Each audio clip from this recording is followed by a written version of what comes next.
protokol wawancara. Meskipun partisipan sudah mengisi lembar persetujuan, penulis tetap membacakan lembar persetujuan lagi saat wawancara melalui platform aplikasi Zoom untuk mendapat persetujuan lagi bahwa wawancara direkam dari awal hingga akhir. Waktu wawancara untuk satu pasangan suami istri adalah kurang lebih 60 menit. Setiap wawancara diikut serta oleh istri dari peneliti yang menguasai bahasa Indonesia lebih lancar. Nama istri dari peneliti dicantumkan dalam lembar persetujuan dengan tanda tangannya sebagai persetujuan kehadirannya untuk mendampingi peneliti dalam melakukan wawancara. Melalui pilot proyek yang sudah dilakukan, peneliti lebih peka untuk mengajukan pertanyaan penggalian, sehingga data yang didapat cukup memadai untuk dianalisa. Validitas dan reliabilitas. Beberapa strategi untuk mencapai validitas dan reliabilitas dalam penelitian kualitatif adalah validitas internal, kredibilitas, validitas eksternal, transferabilitas, reliabilitas, dependabilitas, dan konfirmabilitas, objektivitas. Validitas mengacu pada akurasi dan ketepatan data. Validitas juga menyangkut kesesuaian data dengan pertanyaan penelitian yang sedang diselidiki. Pertanyaan dasarnya adalah untuk menjawab pertanyaan, apakah jenis data yang digunakan cukup tepat untuk menyelidiki topik dan telah diukur dengan benar. Ravid dan Kal mendefinisikan validitas sebagai cara-cara yang digunakan untuk meyakinkan orang lain bahwa hasil sebuah penelitian adalah benar berdasarkan pengalaman-pengalaman partisipan riset. Selain itu, ada perbedaan jenis pemahaman yang mungkin muncul dari studi kualitatif, deskriptif, apa yang terjadi dalam situasi tertentu, interpretatif, apa artinya bagi orang-orang yang terlibat, teoritis, konsep, dan hubungan mereka, digunakan untuk menjelaskan tindakan dan makna, dan evaluasi, penilaian nilai atau nilai tindakan dan makna. Penulis menerapkan 5 strategi validasi data, pernyataan kesediaan partisipan, deskripsi yang kaya tebal berdasarkan data yang kaya, pertanyaan iteratif, memeber cek dan triangulasi. Penulis menyediakan lembar persetujuan, consent form, berisi beberapa kesepakatan yang berkaitan dengan peran partisipan dalam penelitian, penjelasan tentang diri peneliti dan tujuan penelitian, keikutsertaan partisipan bersifat sukarela dan partisipan berhak mengundurkan diri tanpa paksaan selama proses pengumpulan data berlangsung. Deskripsi yang kaya, tebal mengacu pada proses analisis data yang mendetail dan mendalam. Oleh karena itu, penulis mengumpulkan informasi yang memadai tentang masalah penelitian. Dalam penjelasan yang mendalam dan mendetail tersebut, penulis menjelaskan peristiwa-peristiwa, perilaku-perilaku, sikap-sikap dan tindakan-tindakan yang aktual. Penulis juga menjelaskan secara mendetail tentang tema-tema, setting, dan partisipan penelitian. Pertanyaan iteratif membutuhkan kemampuan penulis mengajukan pertanyaan-pertanyaan feedback berdasarkan alur tema diskusi atau wawancara.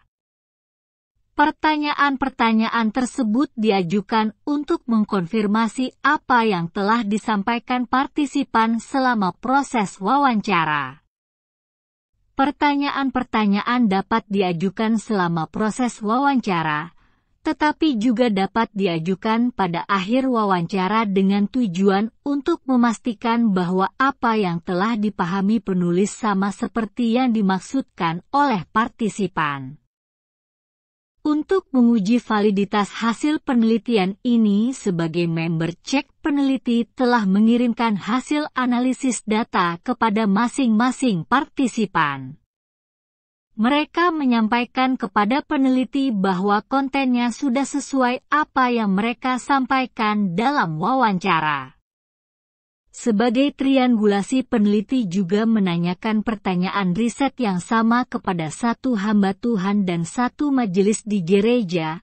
Peneliti memperoleh jawaban yang serupa dengan temuan-temuan dalam penelitian ini.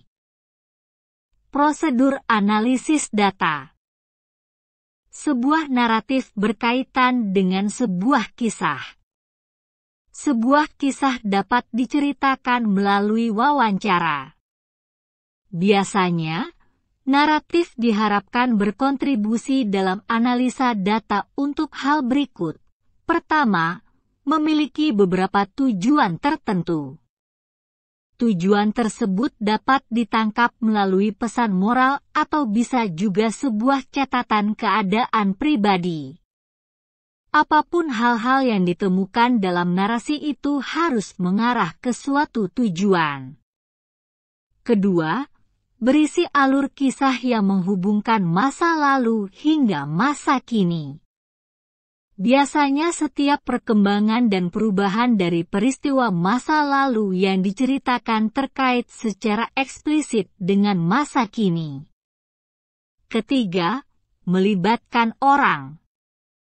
Tema yang diharapkan muncul dalam narasi adalah yang memiliki elemen manusia mengacu pada perasaan dan pengalaman dalam konteks peristiwa sosial dan interaksi manusia. Analisis data dimulai setelah semua wawancara telah selesai dilaksanakan oleh penulis. Pertama, penulis mentranskripsi rekaman wawancara dengan teliti beserta ekspresi dan bahasa tubuh partisipan. Kemudian penulis melakukan analisis naratif melalui 4 fase. Fase pertama, penulis membaca transkrip wawancara dengan baik. Mengenal dengan baik struktur dan isi narasi.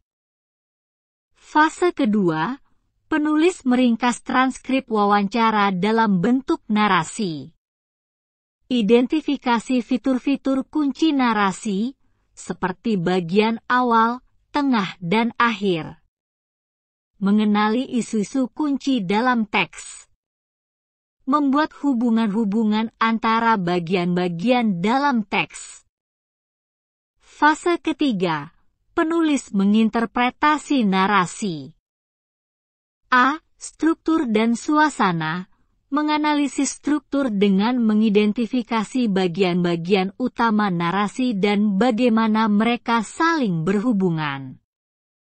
Analisis suasana dengan mengidentifikasi emosi keseluruhan yang disampaikan oleh narasi. Ketika memperhatikan struktur dan suasana, diharapkan penulis menemukan dinamika tantangan, pergumulan, krisis, dan penyelesaian yang ada dalam pernikahan. B. Isu-isu dan tema-tema vokal.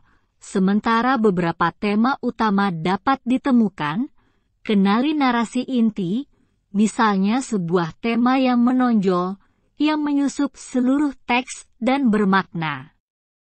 Ini dapat menjadi tema vokal atau voci dari seluruh cerita. Ketika mengenali tema-tema utama ini, diharapkan penulis menemukan tema-tema yang berkaitan dengan peran Alkitab di dalam kisah dinamika pernikahan partisipan. C.